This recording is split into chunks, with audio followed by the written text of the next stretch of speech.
Radhe Radhe. Hi friends, அனைவருக்கும் வணக்கம். எல்லாருக்கும் எப்படி இருக்கீங்க ஃப்ரெண்ட்ஸ்? நல்லா இருக்கீங்களா? இந்த வீடியோவில் நம்ம உளுத்தம்பருப்பு வச்சு சூப்பராக பரோட்டா எப்படி செய்கிறதுன்னு சொல்லி பார்க்கலாம். ரொம்பவும் ஹெல்த்தியான ஒரு பரோட்டாவாக இருக்கும். பொதுவாகவே உளுத்தம்பருப்பு நம்ம கஞ்சி இந்த மாதிரி நிறைய விதமான ரெசிபி செஞ்சு சாப்பிட்ருப்போம்.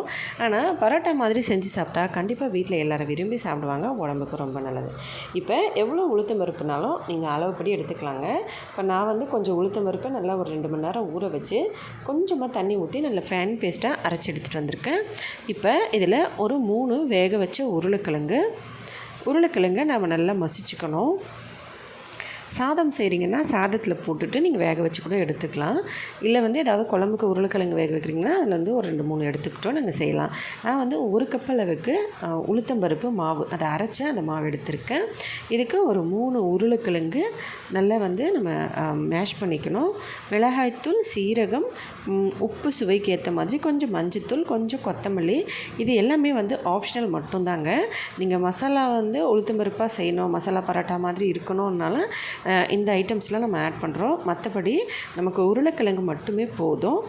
உங்களுக்கு வேண்டாம், இப்போ நீங்கள் ஏதாவது குழம்பு கறி வகையோடு வச்சு சாப்பிட போகிறீங்கன்னா இதெல்லாம் ஸ்கிப் பண்ணிவிட்டு வெறும் உருளைக்கிழங்கு மட்டும் நல்லா மேஷ் பண்ணி எடுத்துக்கோங்க. இல்லை சைட் டிஷ்ஷு இதுவே நம்ம அப்படியே சாப்பிடலாம் அப்படின்னு நினச்சிங்கன்னா இதில் மிளகாய்த்தூள், மஞ்சள்தூள், சீரகம், அதுக்கப்புறம் கொத்தமல்லி இதெல்லாம் ஆட் பண்ணிக்கலாம். இப்போ 1 கப் அளவுக்கு நான் கோதுமை மாவு எடுத்திருக்கேன். 1 கப் அளவுக்கு கோதுமை மாவுக்கு நம்ம அரைச்சி வச்சுருக்க இந்த 1 கப் உளுந்து மாவு சேர்த்து நல்லா மிக்ஸ் பண்ணிக்கலாம். இதில் நம்ம ஏற்கனவே இந்த மாதிரி மேஷ் பண்ணி எடுத்து வச்சுருக்க உருளைக்கிழங்கு மிக்சிங் எல்லாத்தையும் ஒன்றா போட்டு இதில் நம்ம நல்லா கலந்துக்கலாம். நீங்கள் உளுந்தில் எவ்வளோ தண்ணி கம்மியாக ஆட் பண்ணுறீங்களோ அந்த அளவுக்கு நமக்கு கோதுமை கம்மியாக தேவைப்படும். நீங்கள் அதிகமாக தண்ணி ஆட் பண்ணிட்டீங்கன்னா கோதுமை மாவு நம்ம எக்ஸ்ட்ராவாக ஆட் பண்ண வேண்டியிருக்கும். அதனால் கொஞ்சமாக தண்ணி ஆட் பண்ணி உளுத்தம்பருப்பு முடிஞ்ச வரைக்கும் கம்மியான தண்ணியிலேயே அரைக்க பாருங்கள். இப்போ இதில் ஏற்கனவே நம்ம எடுத்து இந்த மாதிரி பிசைஞ்சு ரெடி பண்ணி வச்சுருக்க உளுத்தம்பருப்பு, கோதுமை மாவு மிக்சிங்கோட உருளைக்கிழங்கு ப்ளஸ் மசாலா ஐட்டம்ஸ்லாம் ஆட் பண்ண அந்த மிக்சிங். இப்போ மசாலா ஐட்டம்லாம் ஆட் பண்ணலைன்னா வெறுமனா மேஷ் பண்ண உருளைக்கிழங்கு, கோதுமை மாவு 1 கப்பு உளுத்தம் மாவு, அதில் உருளைக்கிழங்கு ஆட் பண்ணி நீங்கள் அப்படியே செய்யலாம். இப்போ இது எல்லாத்தையும் ஒன்றா சேர்த்து நல்லா மிக்ஸ் பண்ணிக்கலாம். இப்போ இதை நம்ம ஸ்டஃபிங்லாம் வைக்காமல் உருளைக்கிழங்கு பரோட்டா செய்யணும் அப்படின்னா இந்த மெத்தடில் செய்யலாம். ரொம்ப டேஸ்டியாக இருக்கும். இது நீங்கள் உளுத்தம்பருப்பு இல்லாமல் வெறும் மாவில் செய்யணும்னு நினச்சிங்கனாலுமே இந்த மாதிரி செய்யலாம். இப்போ இதை நல்லா மிக்ஸ் பண்ணிவிட்டு கொஞ்சமாக கையில் எண்ணெய் ஆட் பண்ணி இதை நல்லா மிக்ஸ் பண்ணணும். அப்போ தான் இது நல்லா நல்லா சாஃப்டாகவும் ப்ளஃபியாகவும் வரும். அதுக்காக தான் நம்ம எண்ணெய் ஆட் பண்ணுறது. வேண்டான்னு நினச்சிங்கன்னா நீங்கள் எண்ணெய் ஸ்கிப் பண்ணிக்கலாம். லாஸ்ட்டாக மாவு பிசைஞ்சு முடித்த அப்புறமா கொஞ்சமாக எண்ணெய் போட்டு எல்லாத்தையும் பிசைஞ்சும் வச்சிடலாம். இப்போ இது எல்லாத்தையும் ஒன்றா சேர்த்து நல்லா பிசைஞ்சு நான் சப்பாத்தி மாவு பதத்துக்கு கொண்டு வந்துடுறேன். பாருங்கள், இந்த மாதிரி சப்பாத்தி மாவு பதத்துக்கு கொண்டு வந்த அப்புறமா கையில் கொஞ்சமாக எண்ணெயோ இல்லை கோதுமை மாவோ ஆட் பண்ணி இதை சின்ன சின்ன உருண்டையாக உருட்டி நம்ம எப்போவும் பரோட்டா எப்படி தேய்ச்சி ரெடி பண்ணுவோமோ அந்த மெத்தடில் இதை தேய்ச்சி ரெடி பண்ணலாம். இப்போ நான் இங்கே கட்டையில் கொஞ்சமாக மாவு ஃபஸ்ட்டு அது மேலே போட்டுக்கிறேன். மாவு போட்டுட்டு நம்ம தேய்ச்சோம்னா ஈஸியாக வரும். அதுவும் இல்லாமல் ரொம்ப நான் ஏற்கனவே சொன்ன மாதிரி உளுந்து ரொம்ப அதிகமாக தண்ணி ஊற்றி அரைச்சிட்டிங்கன்னா அதை பிசையும் போதும் ரொம்ப நமக்கு தண்ணி மாதிரி இருக்கும். நம்ம கோதுமை மாவு எக்ஸ்ட்ராவாக ஆட் பண்ண வேண்டியிருக்கும்.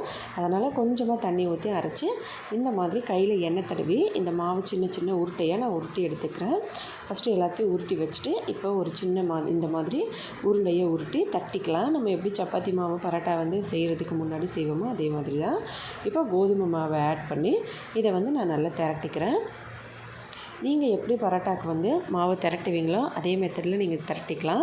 நான் ஜஸ்ட்டு திரட்டிட்டு இதை அப்படியே முக்கோண ஷேப்பில் செஞ்சு சுட்டு எடுக்க போகிறேன். இதில் நம்ம ஸ்டஃபிங் வைக்க வேண்டிய கிடையாது. அதனால் இதை ஈஸியாக நம்ம தேய்ச்சிடலாம். இதே ஸ்டஃபிங் வச்சு செய்யணும் அப்படின்னு நினச்சோம்னா உருளைக்கிழங்கு ப்ளஸ் நம்ம உளுந்த மாவு மசாலாலாம் ஆட் பண்ணி அதை ஓரமாக வச்சுட்டு உளுந்த மாவும் கோதுமை மாவும் மிக்ஸ் பண்ணி அதை டோவாக ரெடி பண்ணி அதை திரட்டி அதுக்குள்ளே மாவை வச்சு உருளைக்கிழங்கு நீங்கள் அதுக்குள்ளே வச்சு அதுக்கப்புறமா மடித்து செஞ்சிங்கன்னா உங்களுக்கு ஸ்டஃபிங் போல் வரும். அது கொஞ்சம் வேலை ஜாஸ்தியாக இருக்கும். அதோடு ஒரு சிலருக்கு ஸ்டஃபிங் வச்சாலே வெளியில் ஸ்டஃபிங் நிறைய வந்துடுற மாதிரி இருக்கும். அதனால் நான் இந்த மாதிரி ஈஸியான மெத்தடில் சொல்லியிருக்கேன். நீங்கள் ஸ்டஃபிங் வைக்க வேண்டியது கிடையாது. டைரெக்டாக எல்லாத்தையும் ஒன்றா போட்டு நம்ம பிசைஞ்சு இந்த மாதிரி செய்யலாம். இப்போ உங்களுக்கு பிடிச்ச ஷேப்பில் நீங்கள் திரட்டி எடுத்துக்கலாம். நான் வந்து இதை முக்கோண ஷேப்பில் வந்து திரட்டுறேன். ஒன்று வந்து கட்டமாகவும் ஸ்கொயர் ஷேப்லையும் நம்ம திரட்டிக்கிறேன். உங்களுக்கு பிடிச்ச மாதிரி நீங்கள் திரட்டுங்க. எவ்வளோ மெல்லிசாக நம்ம திரட்டுறோமோ அவ்வளோ சாஃப்டாகவும் நல்ல மெல்லிசான லேயர்ஸும் நமக்கு கிடைக்கும். உங்களுக்கு பிடிச்ச மாதிரி ஒரு சிலருக்கு வந்து நல்ல கனமாக வந்து திரட்டி சாப்பிட்டா ரொம்ப பிடிக்கும்.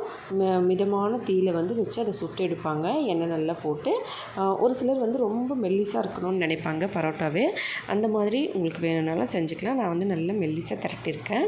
இப்போ அடுப்பு மேலே தவா வச்சு அதுக்குள்ளே இதை போட்டுட்டு ஃபஸ்ட்டு நல்லா வந்து எல்லா பக்கமும் வேக விடுங்க. இப்போ நம்ம நார்மலாக ரொட்டி செய்யும்போது எண்ணெய் போடாமல் எப்படி செய்கிறோமோ அந்த மாதிரி 2 பக்கமும் குட்டி குட்டியான பபுள்ஸ்லாம் இந்த பக்கமும் சரி அந்த பக்கமும் சரி நல்லா வர அளவுக்கு நம்ம 2 பக்கமும் திருப்பி போட்டு நல்லா வந்து சின்ன சின்ன பபுள்ஸ் வர வைக்கணும். பபுள்ஸ் வந்த அப்புறமா இந்த மாதிரி நம்ம எண்ணெய் ஆட் பண்ணணும். அப்போ தான் வந்து உள்ளுக்குள்ளேயும் நல்லா வெந்து வந்திருக்கும்.